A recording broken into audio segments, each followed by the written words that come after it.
Bonjour, bienvenue à tous. Je suis Agathe Samut, la fondatrice de Comity, et je suis très heureuse de vous accueillir aujourd'hui pour cette troisième édition du Digitalk. Un Digitalk qui va être dédié aux data et à l'événementiel. Pourquoi? Parce que la data, c'est un peu la jungle. Quelle data faut-il choisir? Lesquelles suivre tout au long de mon événement? Comment s'en servir efficacement? Les data peuvent-elles vraiment aider à faire des meilleurs événements? Et est-ce que ces data ont aussi un intérêt dans un événement présentiel? On va essayer aujourd'hui d'apporter des réponses à ces différentes questions.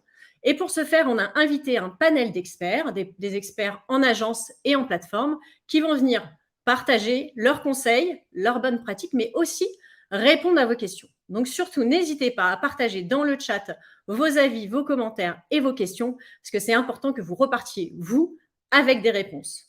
Pour m'accompagner lors de cet événement, je vais tout de suite inviter mon partenaire, Benoît Tristram, concepteur, rédacteur et expert en événements virtuels, hybrides et métaverses. Bonjour Bonjour à Benoît. tous. Bonjour Agathe, bonjour à toutes et à tous, enchanté. Comment ça va? Ouais, écoute, ça va plutôt pas mal. Si les travaux ne continuent pas dans l'immeuble, tout ira bien, tout ira pour le mieux. Oui, bon, voilà, c'est les petites contraintes du live. Alors, aujourd'hui, on va parler data. Donc, je vais te laisser prendre en main cette première table ronde. Mais avant ça, je voulais prévenir nos participants qu'on va avoir une annonce à vous faire, un petit reveal qui est prévu pour la fin de cet événement. Donc, surtout, restez bien connectés. Maintenant, on va commencer par cette première table ronde. Donc, une table ronde qui est dédiée à quelle data pour quel impact.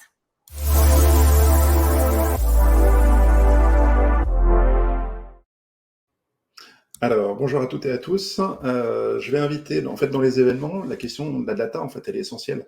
Comment est-ce qu'on les utilise en tant qu'organisateur? Comment est-ce que on les utilise vraiment? Est-ce que vous les utilisez vraiment, en fait? Et en fait, c'est ce qu'on va voir.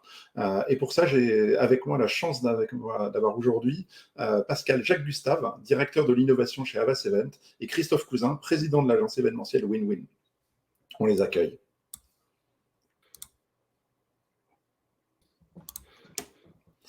Bonjour. Messieurs, bonjour. Bonjour. Alors, on va rentrer dans le vif du sujet. Déjà, merci d'être là. Christophe, donc tu es président de l'agence Win-Win. C'est quoi ta vision de la data, en fait, et la vision des data pour une agence comme Win-Win qui a vraiment un ADN ultra digital? En fait, qui dit Win-Win dit résultat. Qui dit résultat et mesure des résultats dit forcément digital et data. Et en fait, les fondements même de l'agence il y a 15 ans, ça a été d'investir dans le digital pour faciliter, fluidifier, quantifier déjà nos événements et tout ce qui s'y passait. Donc, je dirais que le digital et la data, c'est quelque chose qui est un peu natif à l'agence. D'accord. Ok, merci beaucoup. On va y revenir un peu après. Pascal, en tant que directeur de l'innovation chez Havas Event, comment toi tu vois la vision des data en fait pour une agence intégrée comme Havas Event? Bonjour et merci pour l'invitation. Alors, Havas Events a toujours eu une fibre digitale ou hybridée internalisée.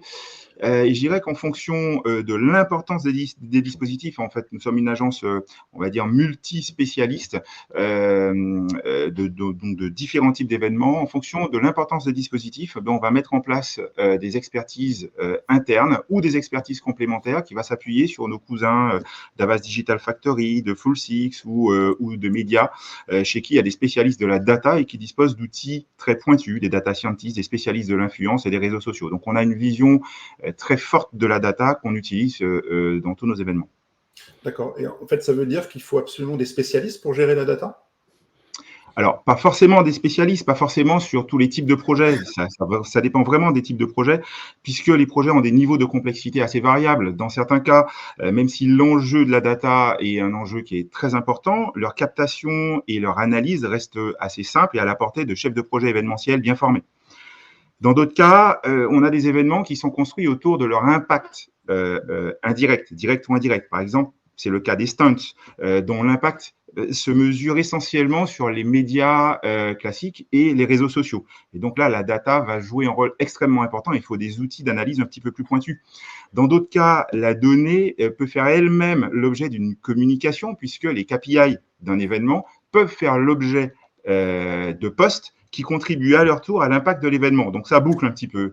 La communication va prolonger l'impact de l'événement. Et dans ce cas, la data, elle va rentrer elle-même dans l'écriture de la communication événementielle. C'est tout à fait le cas d'un événement qui a cartonné et dont on va publier des posts sur justement la data de cet événement, l'impact data de cet événement. Donc ça, c'est très important. Et puis, dans d'autres types de configurations, eh bien, il est nécessaire d'alimenter des partenaires d'un événement. C'est le cas quand on fait une convention commerciale dans laquelle nos clients intègrent des partenaires qui parfois cofinancent l'événement.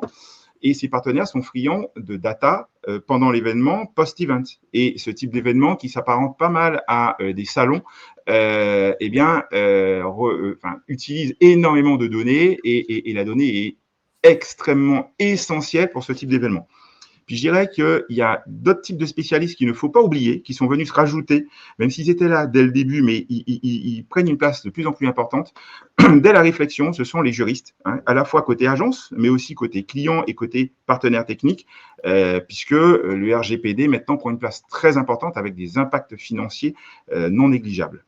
D'accord, effectivement, moi je note 3 conseils en fait que tu viens de nous partager, Christophe aussi le parle. Le premier conseil, et c'est ce que disait Christophe, tout le monde doit être sensibilisé à la data. Les chefs de projet formés, même si ça fait partie de l'ADN, il faut former sur ces sujets-là. Le deuxième conseil, c'est en fonction des événements, la data, elle ne sera pas la même, donc on ne va pas l'exploiter de la même manière. Et ça, il faut avoir conscience que les datas, elles sont différentes. Et puis, troisième conseil, c'est ce que tu disais sur les salons, que la data, ça peut être un outil puissant en communication, en fait. Il y a un aspect de preuve sociale quelque part. Complètement. Et avant de creuser un peu ces datas, moi, j'aimerais qu'on parle un peu de quel type d'événements on parle. Est-ce qu'on parle d'événements digitaux, d'événements métaverses, d'événements hybrides, d'événements physiques? Christophe, c'est quoi ton avis sur le sujet? La data, elle concerne en fait tous les éléments. Sans distinction. Maintenant, plus l'événement est digitalisé, plus on avance, je vais dire, dans la graduation vers le métaverse, plus on va disposer de data et plus on va pouvoir jouer avec ces data. Mais dans tout ça, tu as donné 3 conseils. Moi, je pense qu'il y en a un 4e qui est l'anticipation, c'est-à-dire que la data, on ne la découvre pas le jour J, ça se prépare, sinon le jour J, on est mort. C'est un peu comme tout dans un événement, quel qu'il soit, hein, qu'il soit digital, présentiel, dans le métaverse. Voilà. Et il y a un élément dont on parle peu ou pas, mais désormais qui doit collecter beaucoup de data. En fait, c'est l'impact RSE et notamment environnemental d'un événement. Et ce sont d'autres data, mais c'est des data qu'il faut savoir organiser en amont et collecter, parce qu'en plus, les participants détiennent une part de data importante dans l'impact général, je dirais, d'un événement. Voilà. Donc, anticipation et aussi désormais penser RSE dans la data. Voilà. Donc, ça veut dire qu'il faut aller chercher les participants sur cette data-là, c'est ça? Oui. Et puis, il faut les faire participer à la construction finalement du calcul de l'empreinte, notamment carbone, d'un événement, parce qu'on ne peut pas rester stricto sensu sur l'organisateur de l'événement, mais aussi sur l'ensemble des participants. Si ces participants viennent de l'autre bout du monde, il va falloir calculer et les impliquer dans le calcul notamment de l'empreinte carbone. Voilà. Oui, tout à fait. Et toi, Pascal, qu'est-ce que tu en penses? Qu'est-ce que ça fait? Alors, je rejoins parfaitement ce que vient de dire Christophe. Et en plus, comme vous le savez, les agences comme nous qui sont certifiées ISO 20121, eh bien, ont une obligation effectivement de fournir des preuves au niveau RSE à nos organismes de certification et puis aussi à nos clients qui nous le demandent dans tous les briefs. Et puis, tu as parlé d'événements digitaux, métaverses, hybrides, physiques. Faut faire maintenant une petite distinction même dans les événements hybrides. Je rajouterai une sous-distinction qui sont les événements en multiprésentiel, parce que l'hybride, c'est on a des personnes sur place et des personnes qui sont à distance. Alors, on peut mettre ça dans le grand panel de l'hybridation. Et maintenant, on commence même très souvent à avoir du multiprésentiel, c'est-à-dire des personnes qui sont en présentiel dans différents lieux avec des hubs de connexion. Et effectivement, ce que disait Christophe, l'impact RSE de ce type d'événement, il faut vraiment bien le calculer parce qu'on peut très, très vite partir loin. Donc, on est très vigilant sur ces choses-là. Donc, on vient de parler vision, on vient de parler humain, on vient de parler RSE.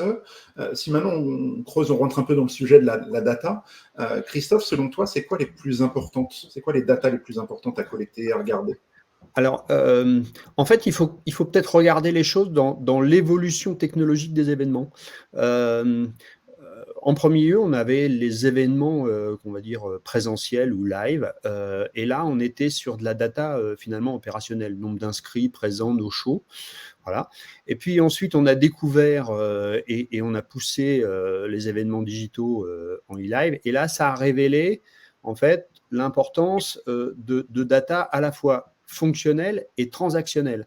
Tout ce qui était interaction, visite d'un espace, chat, précommande, tout ce qu'on va pouvoir faire, en fait, dans un événement digital et qui va être, intrinsèquement mesuré, et collecté. Et puis maintenant, enfin, et je dirais surtout demain, quand on regarde, avec les lancements de nos métamers privés, là, on entre dans une troisième dimension qui est, ce que je vais appeler la data émotionnelle.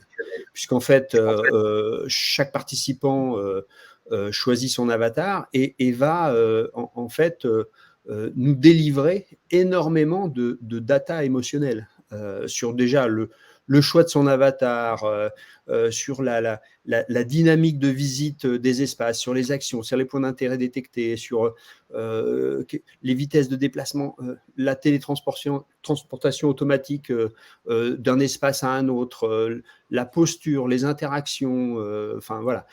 On va collecter beaucoup de choses et on n'en est qu'aux prémices de ce qu'on va collecter. Mais en fait, c'est comme si on avait, avec le métavers, c'est comme si on avait mis des capteurs sur, des humains dans un événement, présentiel.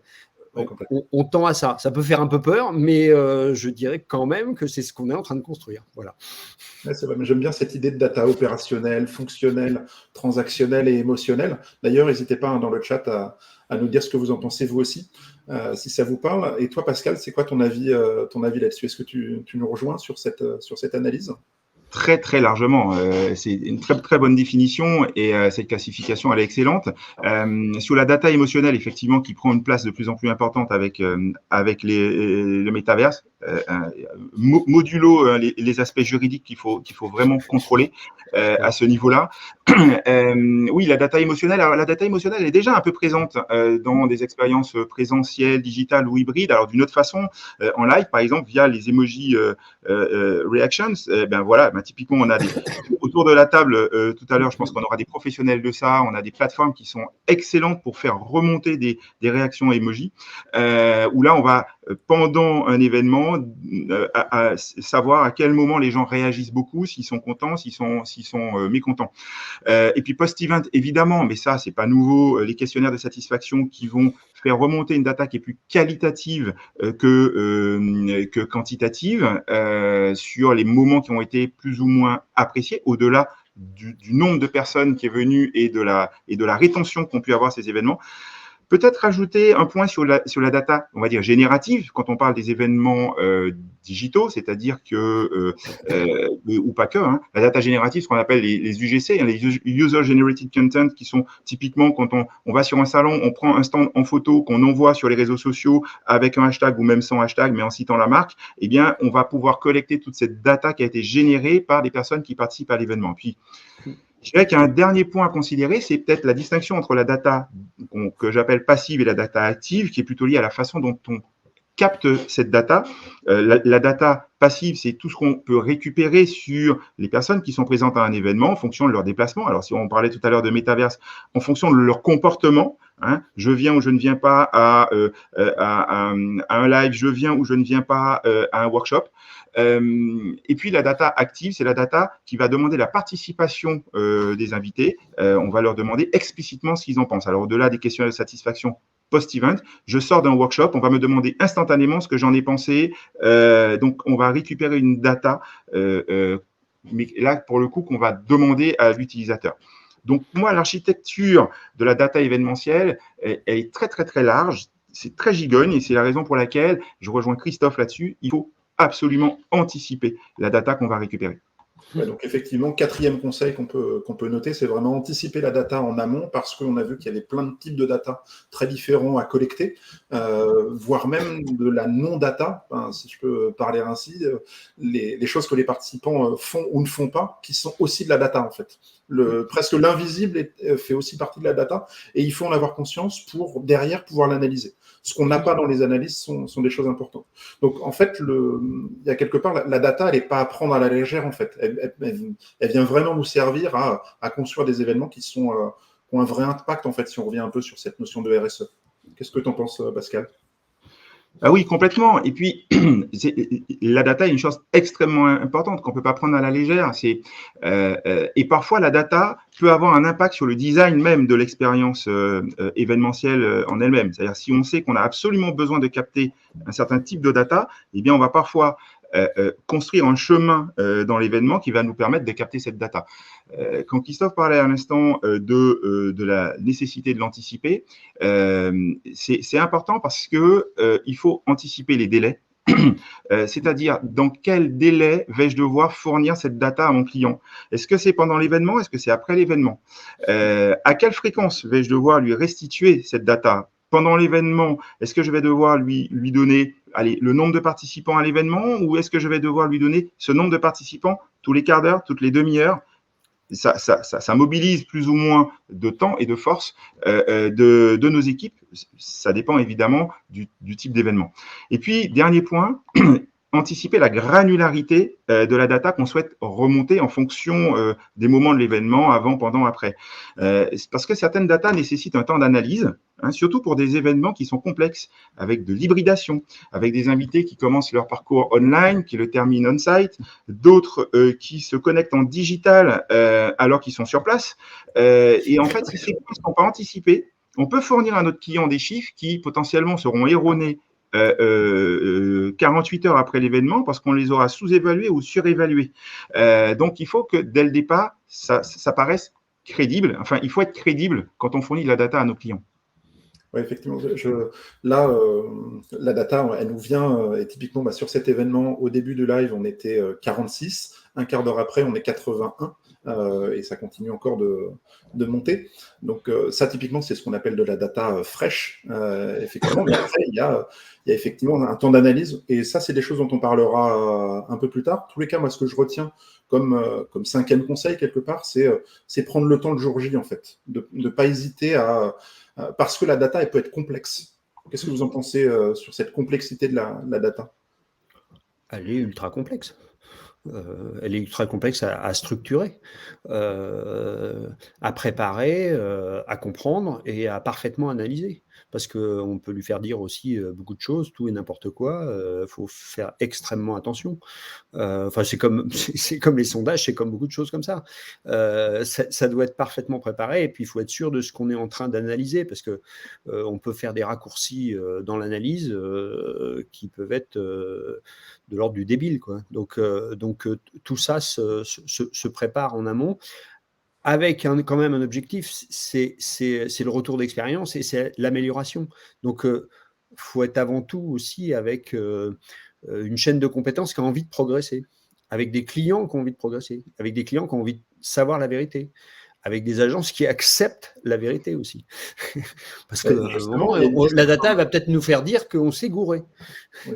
Il y a une question dans le chat d'Anne-Sophie qui dit: la data, elle est essentielle, mais pourquoi beaucoup de clients ne l'utilisent pas? Parce qu'ils en ont peur. Ils ont peur des résultats. Oui.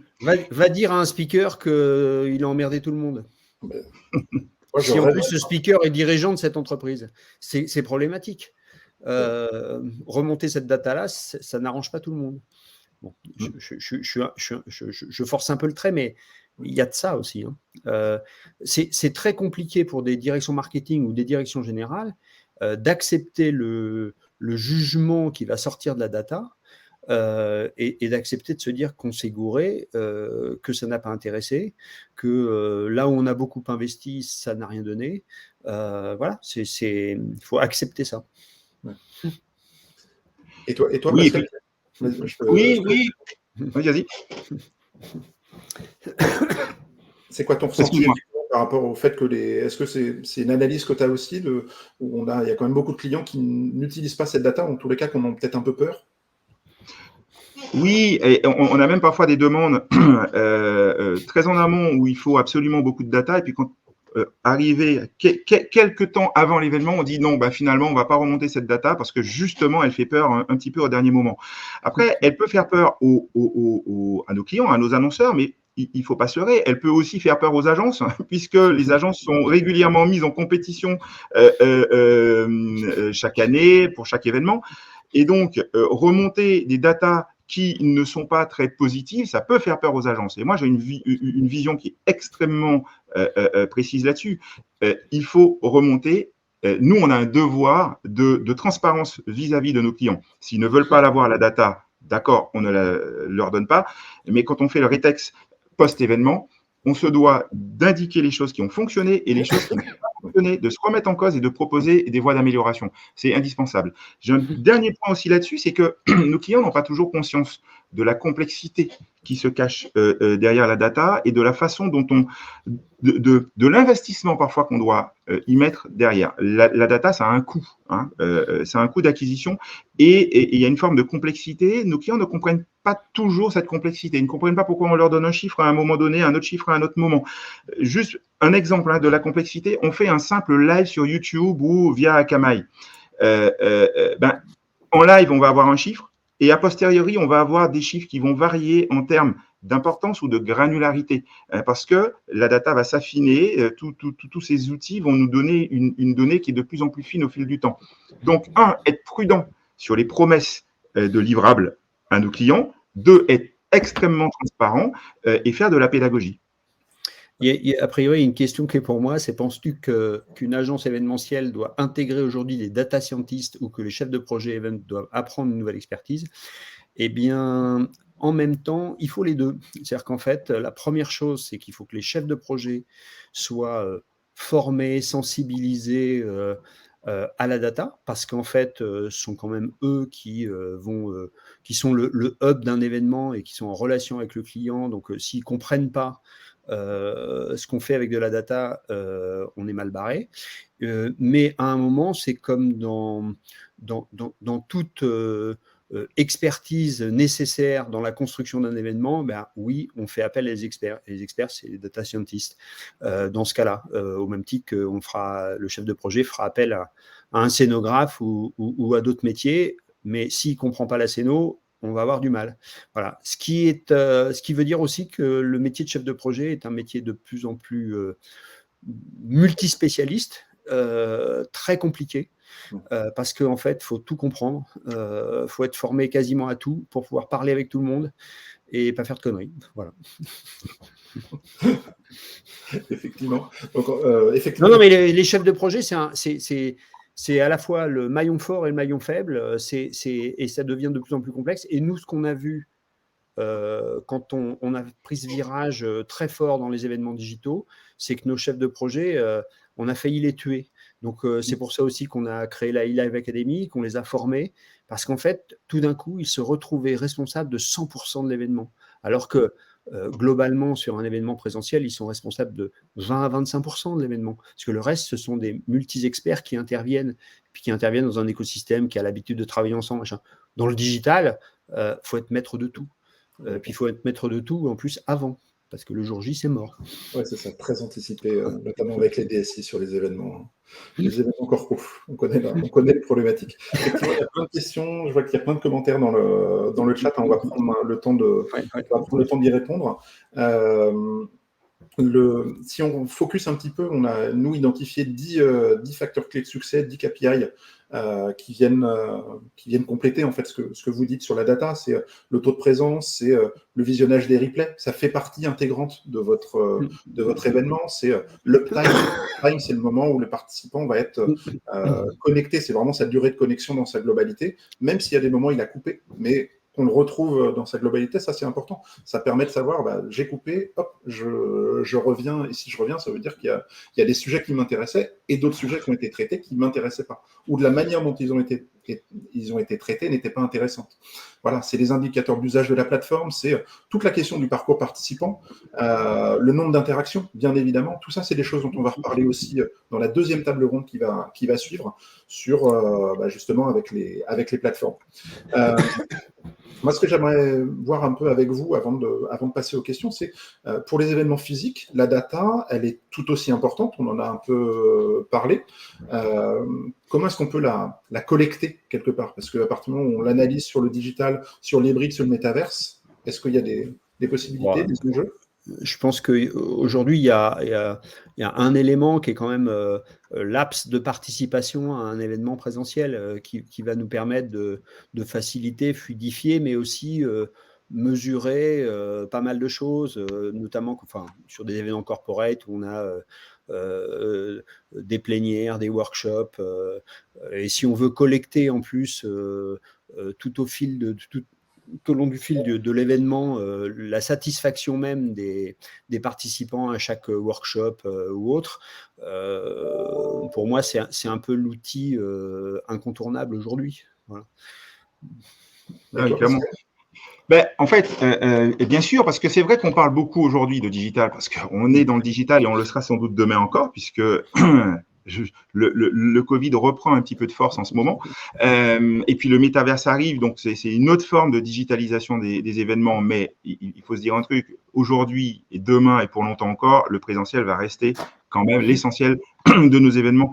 Et donc, oui, il faut récupérer de la data présentielle.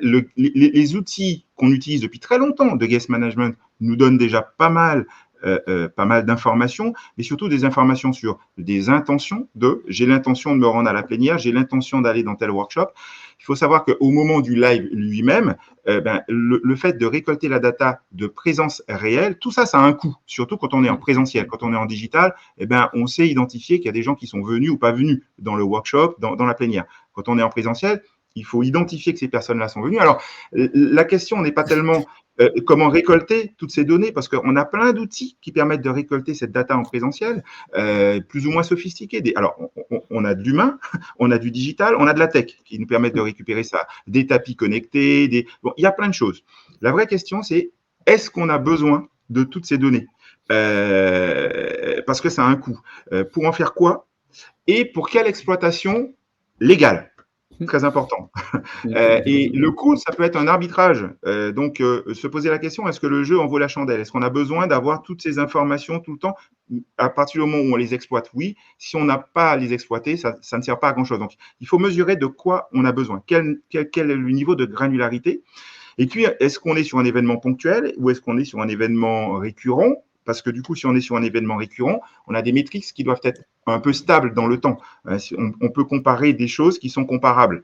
Et donc, voilà, tous ces éléments-là rentrent en ligne pour bien anticiper toute la data qu'on va récolter en présentiel.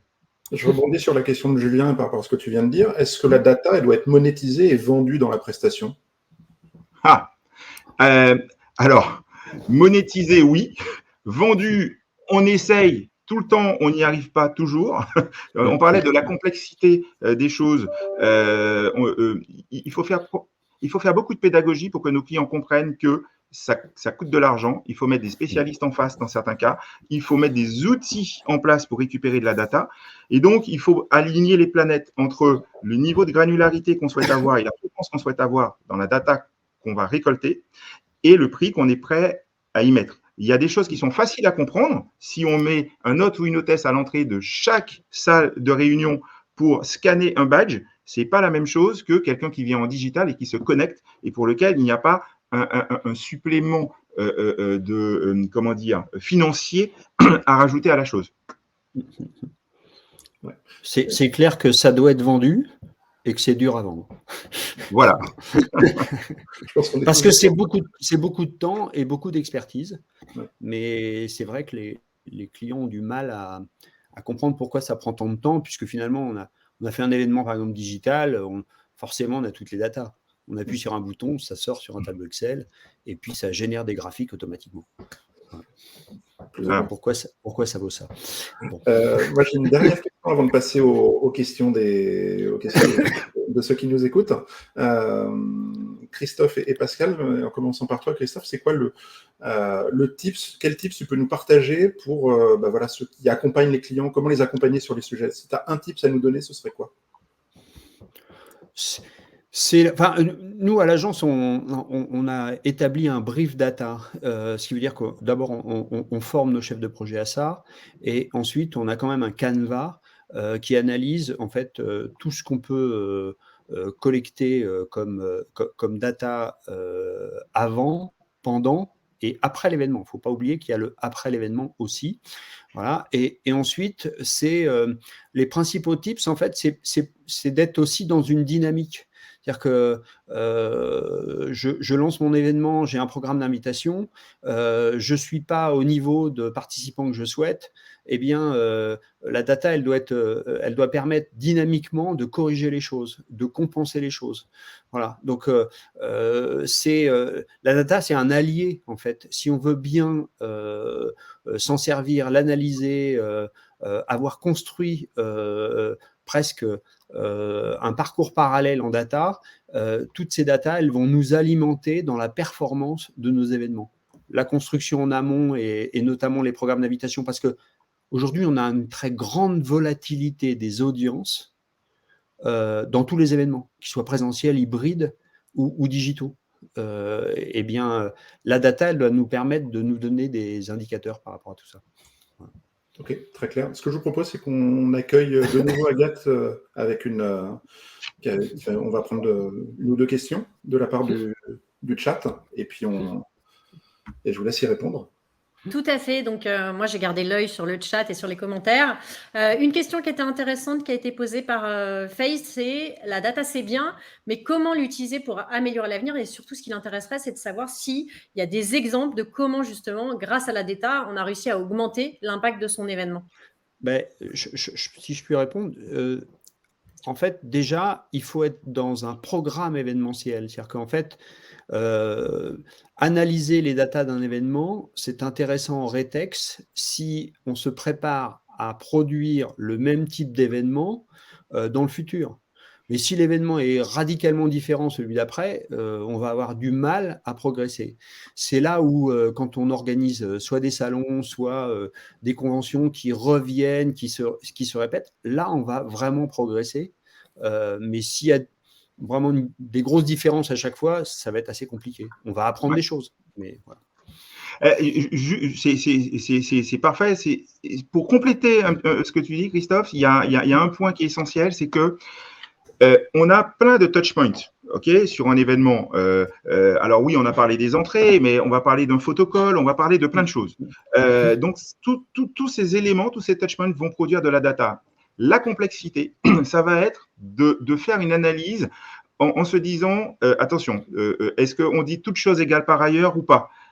Typiquement, même si c'est un événement qu'on ne reproduit pas, mais on va avoir des tips, on va mettre en place un photocall un peu particulier, on va avoir des remontées. Ça a fonctionné, ça n'a pas bien fonctionné. Oui, mais pourquoi? Cet élément-là n'est pas complètement hors contexte. Et donc, la difficulté, ça va être d'analyser l'efficacité d'un dispositif événementiel qui est intégré dans un ensemble événementiel, dans un parcours événementiel, et d'analyser point par point ce qui a fonctionné de ce qui n'a pas fonctionné pour en tirer des enseignements pour d'autres événements, que ce soit le même événement pour une V2, une V3, ou bien d'autres événements qu'on peut avoir pour d'autres clients. Et donc, surtout quand on fait de l'innovation, on va mettre en place de nouvelles expériences. Et quand ce sont de nouvelles expériences, on va essayer d'en tirer le maximum d'informations pour pouvoir les mettre en place sur d'autres événements pour d'autres clients. Et en ce sens, la data est extrêmement importante pour nous. Et du coup, ça rebondit effectivement sur une des questions qui était, est-ce qu'il existe et est-ce que vous, dans vos agences, vous utilisez un soft qui est un peu référent et qui intègre toutes ces datas événementielles aujourd'hui? Alors, je dirais pas un, mais plusieurs, pour plein de raisons. C'est que les différents softs ont des fonctionnalités parfois assez variées. Et je dirais que si on veut utiliser un seul soft, mais ça veut dire qu'on adapte l'événement au soft, alors que c'est l'inverse qu'il faut faire. Alors, il y a des softs qui font énormément de choses, et puis on va avoir autour de la table tout à l'heure des personnes qui sauront bien en parler. Et on a un dernier élément qui fait qu'on s'interdit d'utiliser un seul soft, c'est que maintenant, on est dans une démarche de référencement de la part de nos annonceurs qui ont référencé des softs, un ou plusieurs softs. Et on a, en tant qu'agence, on va dire multispécialiste, mais un peu importante, on a le devoir de s'adapter aux outils de nos clients également. Et donc, de connaître toutes les plateformes, leurs features, de façon à pouvoir leur donner des conseils en disant, si vous voulez récupérer tel type de data avec la plateforme que vous nous imposez, par exemple, ce sera difficile, pas difficile, ou bien voilà comment faire pour récupérer tel type de data. C'est important. Tout à fait. Moi, ce que je retiens au final de nos échanges, c'est que la data, il faut l'anticiper, la data, il faut l'accompagner, il faut être conseillé dessus, mais il faut surtout se former et former les équipes, les chefs de projet, parce que quand on intègre la data sur les événements, elle nous sert à plein de choses, mais ça devient un métier qui est presque beaucoup plus complexe qu'il ne pouvait l'être. Messieurs, merci beaucoup pour votre présence. Merci. On va passer à la deuxième table ronde. Et c'est tout de suite avec Agathe. Voilà, on va partir justement sur un échange avec les plateformes. Donc, ça relie la question qu'on avait juste avant, comment les plateformes vont nous aider. Et donc, c'est cette deuxième table ronde sur comment analyser la data obtenue.